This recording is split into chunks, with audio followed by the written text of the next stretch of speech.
आपके पास जो पेशेंट्स आते हैं उनमें क्या क्या प्रॉब्लम्स पाई जाती हैं वेट की वजह से? वेट एक तो मल्टीफैक्टोरियल है, अगर हम कॉजेज़ देखें उसके, और साथ में उनके इफ़ेक्ट्स भी मल्टीफैक्टोरियल हैं। और अब अगर मैं देखूं हेड टू टो, बहुत सारी चीज़ें वेट की वजह से हो रही हैं। हेड टू टो का मतलब है डिप्रेशन, एंजाइटी, नीचे आए तो थायराइड के प्रॉब्लम्स, डायबिटीज़, हाइपरटेंशन, मतलब ब्लड प्रेशर, हार्ट डिजीज़, और उसके अलावा घुटने, जोड़ सब बैठ जाते हैं। तो सारी चीज़ें अब वज़न की वजह से आना शुरू हो रही हैं। Each and every part of the body is affected, her cheese affect हो रही है। और मगर उसके पीछे जो उसके कॉजेज़ हैं ना, वो भी मल्टीफैक्टोरियल हैं। अब यहाँ पे जो डिस्कशन चल रही है, एक है वेकेशन होना, दूसरा है कि जब जैसे जैसे वज़न बढ़ना शुरू हो जाता है, अब ये एक चेन रिएक्शन शुरू हो जाता है। एक तरफ वज़न बढ़ रहा है, उसकी वजह से आपकी एक्टिविटी डाउन होना शुरू हो जाती है, दूसरी तरफ एक्टिविटी डाउन होने की वजह से वज़न बढ़ना शुरू हो जाता है। अब आप उस चेन रिएक्शन में इन्वॉल्व हो गए, तो इसको तोड़ने की ज़रूरत है। तो जैसे रुबीना साहिबा ने कहा ना कि ये सब हमारे लिए है, लेकिन उनके साथ साथ भी चलना चाहिए है। जैसे वो कह रही हैं खड़े होके करना चाहिए, उनके साथ साथ अपनी लाइफस्टाइल का मतलब ही यही है कि जो काम आपके कहने का मकसद है जो मेड्स हैं, ये जो हेल्प है, बिल्कुल वो अगर रख लेते हैं हम, तो फिर हम वो एक्टिविटी नहीं करते। हमारा दिमाग तो चल रहा होता है ये करो वो करो ये करो, मगर हमारी बॉडी हम नहीं चलाते। एब्सोल्युटली, जो फिजिकल एक्टिविटीज हैं वो हम नहीं कर रहे होते। तो उसके साथ साथ थोड़ा कुछ ना कुछ फिजिकल एक्टिविटी मेंटेन करना बहुत ज़रूरी है। और अगर घर में नहीं है तो पार्क में वॉक करना डेली ज़रूरी है, कुछ ना कुछ एक्टिविटी करना ज़रूरी है। आपको क्या लगता है कि एक औरत कितने स्टेप्स डेली ले तो वो ओबेसिटी की तरफ नहीं जाएगी? क्योंकि कभी ना कभी जैसे रुबीना जी आप हमेशा दुबली रही हैं, लेकिन कभी आपको ऐसा लगा कि आपका वजन बढ़ रहा है, अब आपको किसी उम्र में ख्याल रखना चाहिए? मतलब मुझे भी, मैं सारी उम्र दुबली रही हूँ, लेकिन अब इस उम्र में मुझे हमेशा चेक रखना पड़ता है कि बच्चों के बाद से एक तो ये वैसे ही है कि आपका वजन जो है वो थोड़ा बढ़ने की तरफ माइल हो जाता है, बट एज के साथ फिर और ज्यादा मेटाबॉलिज्म और स्लो हो जाता है, ख्याल करना बिल्कुल। और फिर आपको चेक रखना है हर वक्त अपने वजन पे। आप बताइए इस बारे में मैं थोड़ा सा इंकिशाफ करूं कि ज़्यादातर लोग जो बिल्कुल ज़्यादातर लोग जो ज़्यादा कंसंट्रेट करते हैं वो फिज़िकल एक्टिविटी पे करते हैं when it comes to weight, वज़न के बारे में। एक्चुअली 80% रोल डाइट का है और 20% रोल फिज़िकल एक्टिविटी का है। लेकिन फिज़िकल एक्टिविटी को मैं अंडरमाइन नहीं कर रहा हूँ, वो आपकी हेल्दी बॉडी के लिए ज़रूरी है, लेकिन हेल्दी वेट के लिए 80% रोल डाइट का है। बिल्कुल तो जब हम बात करते हैं हेल्दी बॉडी के लिए, तो 10,000 स्टेप्स ये प्रूवन है कि 10,000 स्टेप्स अगर आप डेली ले रहे हैं मुख्तलिफ एक्टिविटीज़ में, छोटे छोटे स्टेप्स लें, सीढ़ियाँ यूज़ करें इंस्टेड ऑफ लिफ्ट वगैरह, तो आपके 10,000 स्टेप्स हो जाते हैं, तो you will have a healthy body. ये प्रूवन है, एविडेंस बेस्ड है। लेकिन जहाँ वज़न की बात आ रही है तो उसमें 80% रोल डाइट का है। वजह यह है कि फॉर एग्जांपल एक समोसा खा लें, 350 कैलोरीज आपने ले ली, उसको बर्न करने के लिए आपको 1 घंटा वॉक करनी है। सारी खवातीन बच्चों का बचा हुआ खाना डस्टबिन में नहीं फेंकती, वो अपने पेट में फेंकती हैं। बिल्कुल। और वाकई वो उसको डस्टबिन ही तस्वर कर रही होती है। मैंने जितनी भी खवातीन देखी हैं, मतलब लाइक फॉर एग्जाम्पल दूर क्यों जाओ, मेरी अपनी सगी बहन जो है वो बस मैं ये कहती हूँ खाना जाया नहीं करोगी, खुद जाया हो जाओगी। खुद अपने आप को जाया कर दो, खाना ना जाया हो। एक्चुअली उसके लिए सिर्फ बच्चों को बताना है कि इतना खाना नहीं डालना, या फिर आप शुरू ही ना करें, इंतजार करें, या फिर आप भाई वो रख ले, बच्चों को बोले प्लेट साफ करो। तो बहुत सारी अक्सर खवातीन तो शुरुआत ऐसे ही होती है ना, आप तो मैदे को जितना बढ़ाएंगे वो तो उतना बढ़ता चला जाएगा। एब्सोल्युटली।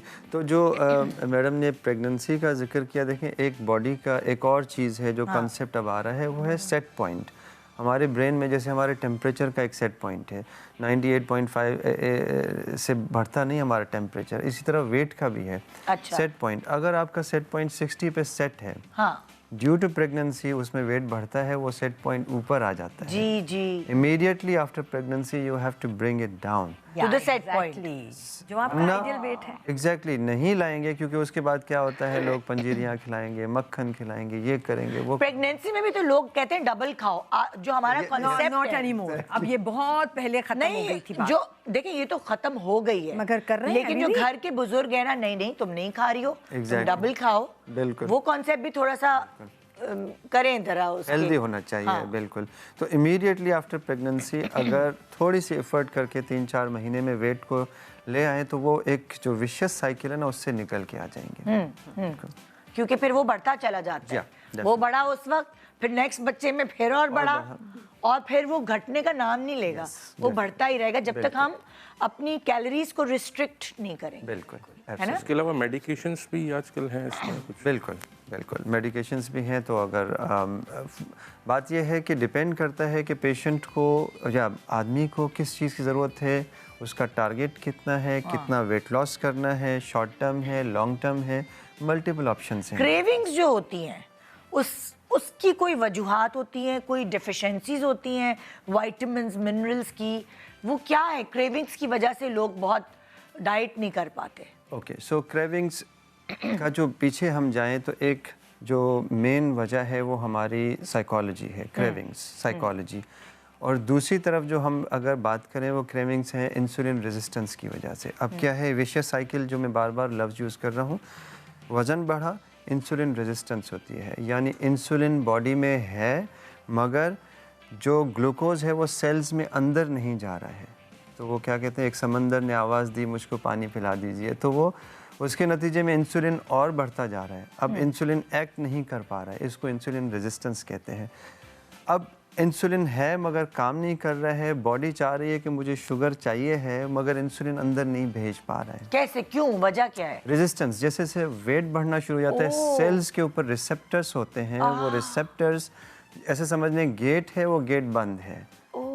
और उसके पीछे जेनेटिक फैक्टर्स भी हैं, हार्मोनल फैक्टर्स भी हैं। तो ये विशियस साइकिल अब बढ़ता जाएगा। इंसुलिन जैसे जैसे बढ़ेगा वो आपको क्रेविंग्स दिलवाना शुरू कर देता है। पहले शुरुआत हुई बात साइकोलॉजी से, रात को देर तक जागना, बहुत सारी स्ट्रेस, एंजाइटी। जब आप कोई चीज़ खाते हैं तो you feel good, dopamine release होता है और ये फिर आहिस्ता आहिस्ता वो आपकी आदत सी बन जाती है। फिर वज़न बढ़ने लगता है, उसकी वजह से इंसुलिन रेजिस्टेंस आती है, उसकी वजह से और क्रेविंग्स होने लगती हैं। तो बात शुरुआत हुई साइकोलॉजी से और आहिस्ता आहिस्ता अल्टीमेटली एक बीमारी की तरफ चले गए हम।